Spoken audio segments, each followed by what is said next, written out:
mga kamadam ko, sir. Magandang araw. Magluluto po si Madam Ilocana ng pinakbet. Naglagay na po siya ng mantika. Sunod na po ay bawang.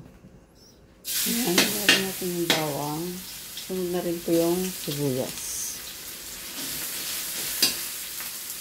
Pag medyo brown na po yung bawang, lagyan na rin po natin yung kamatis.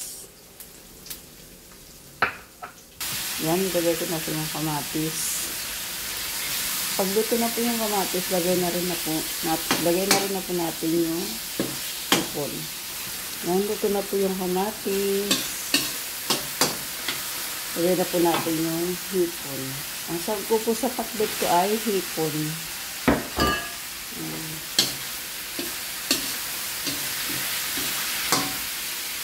Yan, kapag luto na po yung hipon, lagay na rin po natin yung mga gulay. Sabay-sabay na po yan. Lagay na po natin yung ampalaya, sitaw, talong,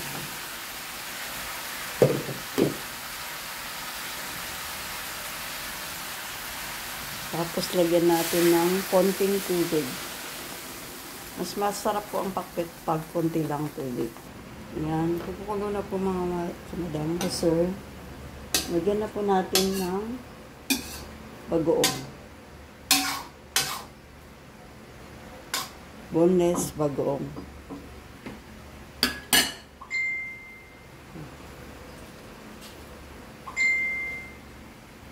Tapos lagyan na rin po natin yung okra.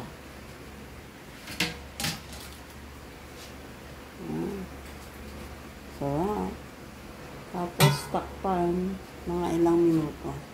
Ayan, buksan na po natin. Ayan, tulong-tulong na po.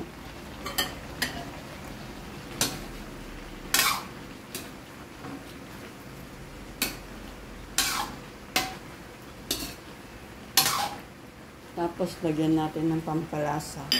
Lagyan po natin ng betchin, pampasarap. So, malapit na maluto mga madam ko, sir. Saglit lang po maluto ang pakbet ni Madam Ilocana. Ang sarap po. Medyo crunchy lang natin yung gulay para mas masarap.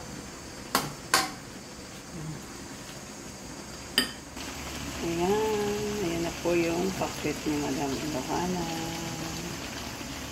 Yummy. Thank you for watching. Love you all. Pinakbet ni Madam Ilocana. Yummy. Bye.